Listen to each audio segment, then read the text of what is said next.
অন্ধকারে কিছুই দেখা যায় না, আলো জ্বলে উঠলে সবই দেখা যায়। অশিক্ষা ও অজ্ঞতা হচ্ছে অন্ধকার, আর জানা বা জ্ঞান হচ্ছে আলো। এই অজ্ঞতা ও অজ্ঞানতার অন্ধকার থেকে জানা বা জ্ঞানের আলোর দিকে যাত্রার পথ পদ্ধতি হচ্ছে শিক্ষা। উইকিপিডিয়ায় শিক্ষার সংজ্ঞায় বলা হয়েছে, সাধারণ অর্থে জ্ঞান বা দক্ষতা অর্জনই শিক্ষা। ব্যাপক অর্থে পদ্ধতিগতভাবে জ্ঞান লাভের প্রক্রিয়াকে শিক্ষা বলে। তবে শিক্ষা হলো সম্ভাবনার পরিপূর্ণ বিকাশ সাধনের অব্যাহত অনুশীলন।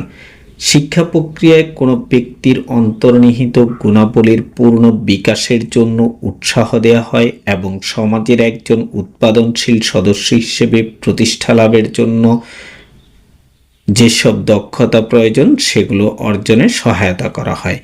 সক্রেটিসের ভাষায় শিক্ষা হলো মিথ্যার অপনোদন ও সত্যের বিকাশ। অ্যারিস্টটল বলেন, সুস্থ মনে সুস্থ দেহ তৈরি করার হচ্ছে শিক্ষা।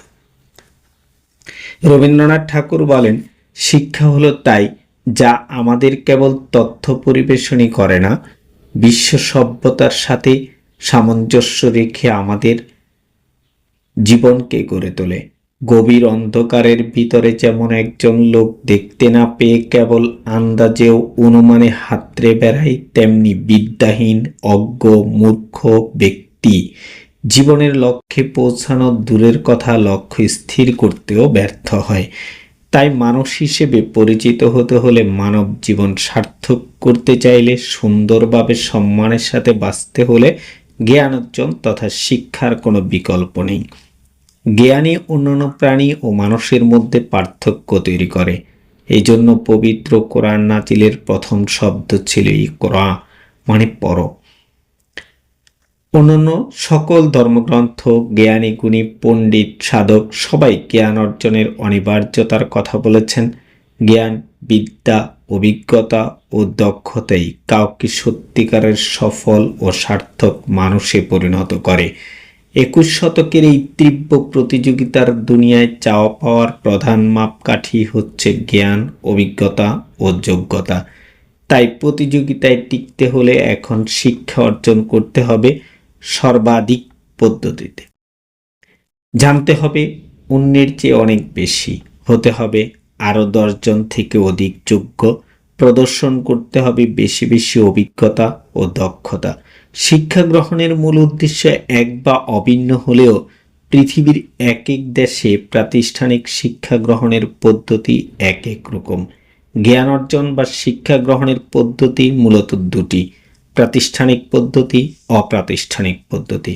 স্কুল, কলেজ, মাদ্রাসা, বিশ্ববিদ্যালয়ে পড়া হচ্ছে প্রাতিষ্ঠানিক শিক্ষা, আর মুক্ত জ্ঞান অর্জন, স্বাধীনভাবে জ্ঞান অর্জন বা আনন্দ লাভের জন্য সাধারণভাবে পড়াশোনা হচ্ছে অপ্রাতিষ্ঠানিক শিক্ষা।